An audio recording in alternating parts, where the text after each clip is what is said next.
अस्सलाम वालेकुम students, welcome to my YouTube channel easy solutions of mathematics. तो हम कर रहे थे एमएमपी के अंदर। पिछली वीडियो में मैंने आप लोगों को कहा था ऑयलर-लैग्रांज इक्वेशन। तो ऑयलर-लैग्रांज इक्वेशन की मैंने डिटेल वीडियो बना दी। अगर आपने वो नहीं देखी तो आप मेरी पिछली वीडियो में देख सकते हैं प्लेलिस्ट में जाकर। तो ऑयलर-लैग्रांज इक्वेशन हमने कर लिया था। अब हम उसके करेंगे स्पेशल केसेस। मैंने आपको पहले भी बताया था ऑयलर-लैग्रांज इक्वेशन एक बहुत मोस्ट इंपॉर्टेंट इक्वेशन है जो आगे जाके बहुत सी एग्जांपल्स में यूज़ होगी। लेकिन अब उसके दो केसेस हैं ऑयलर-लैग्रांज के। अब उसमें कोई भी हमें क्वेश्चन आएगा, कोई फंक्शनल एफ दिया होगा, हमने उसको जज करना है कि कौन से वाला केस है, तो उस फार्मूला के लिहाज से हम उसको सॉल्व करेंगे। कुछ क्वेश्चंस डायरेक्ट ऑयलर से हो जाएंगे सॉल्व, कुछ क्वेश्चन उसके केसेस से सॉल्व होंगे। तो उसका सबसे पहला केस है कि अगर if F is independent of Y, यानी एक फंक्शनल है एफ़। अगर एफ़ कोई फंक्शनल है, हमने जो ऑयलर-लैग्रांज में पढ़ा था तो वो फंक्शनल ये था। ऑयलर-लैग्रांज के अंदर ये वाला फंक्शनल था हमारे पास जो हमने पिछली पढ़ी है।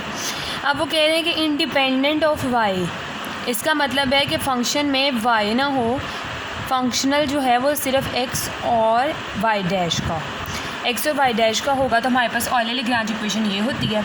अब इसके अंदर हमारे पास वाई ही नहीं है। जब वाई नहीं है तो हम उसका अगर डेरिवेटिव लेंगे वाई के रिस्पेक्ट से, इस फंक्शनल के अंदर वाई है ही नहीं, तो हम उसका पार्शियली डेरिवेटिव ले लें, सिंपल डेरिवेटिव ले लें, तो हमारे पास वो ज़ीरो ही आएगा।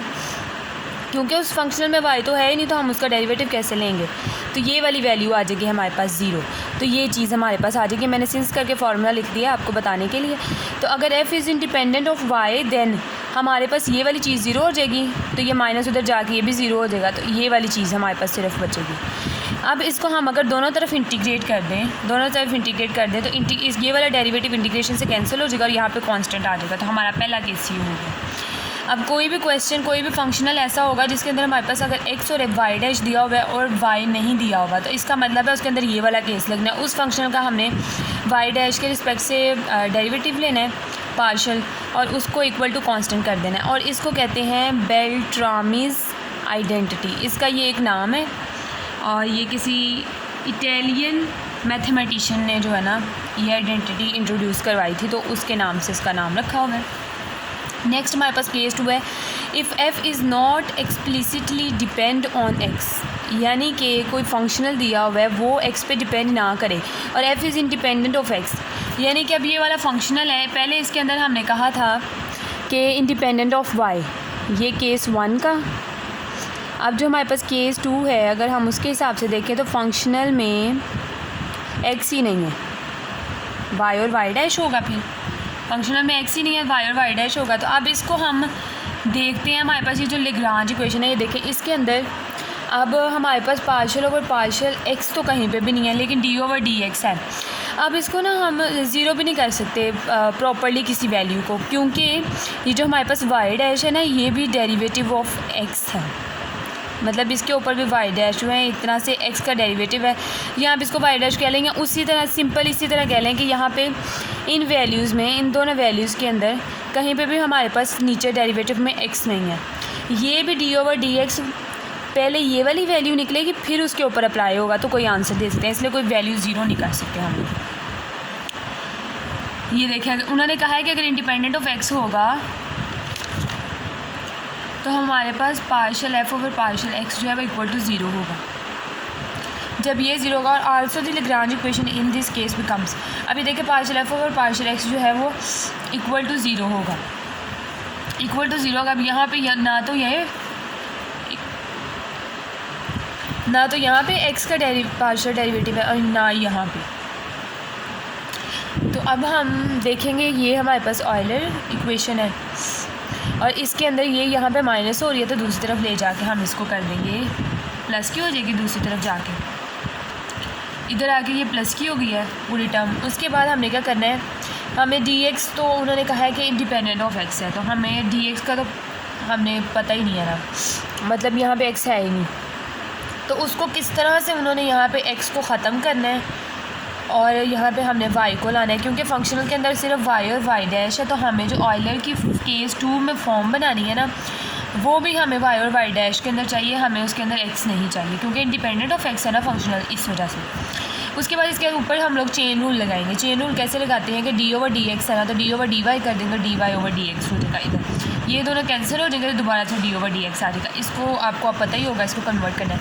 उसके बाद इस वाली चीज़ को हम लोग y डैश लिख सकते हैं, dy/dx, इसको हम y डैश लिख सकते हैं। यही वो वजह थी कि y डैश यहाँ पे ऑलरेडी एक फंक्शनल है जिसके अंदर हमें y और y डैश दिया हुआ है।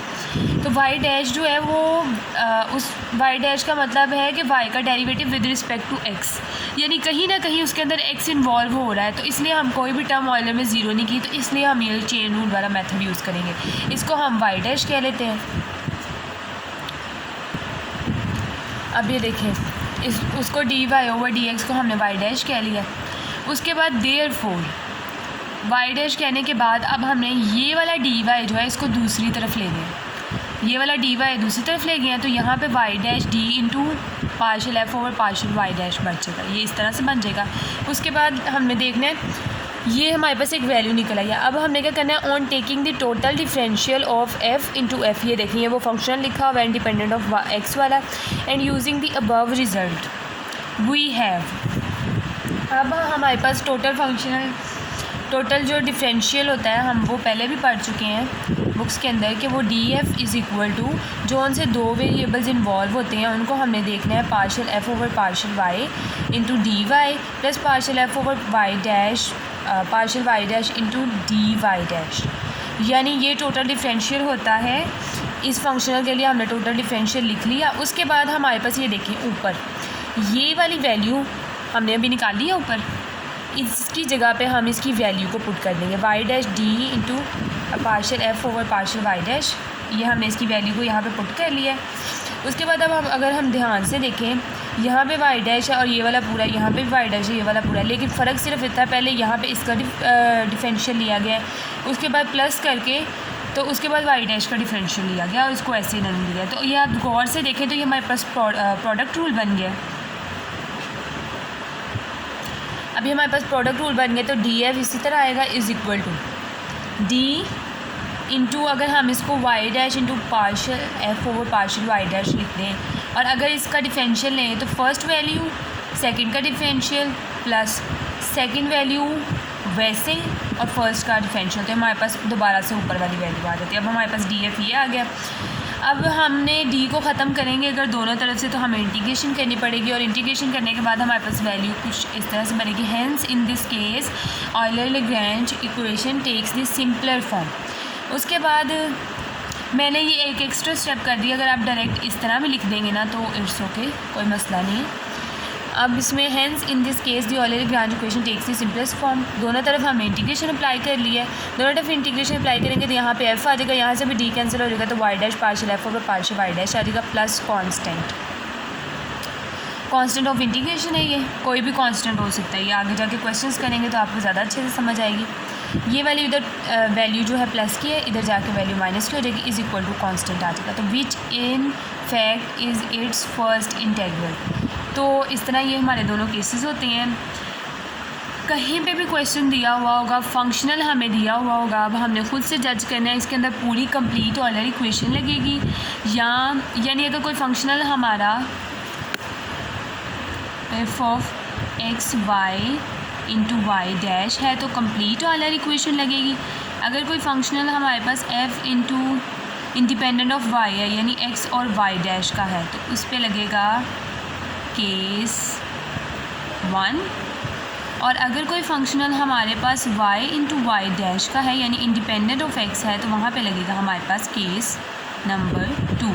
तो ये तो जो हमारे लैग्रांज इक्वेशन के दो केसेस, उम्मीद है आप लोगों को समझ आई होगी। और अगर आप लोगों को मेरी वीडियो पसंद आई तो मेरी वीडियो को प्लीज़ लाइक करें, और अगर मेरे चैनल को आपने सब्सक्राइब नहीं किया तो प्लीज़ मेरे चैनल को सब्सक्राइब करना मत भूलिएगा, और अपने फ्रेंड्स के साथ भी मेरी वीडियोज़ को ज़्यादा से ज़्यादा शेयर करें। नेक्स्ट वीडियो में इंशाल्लाह नए टॉपिक के साथ आऊँगी।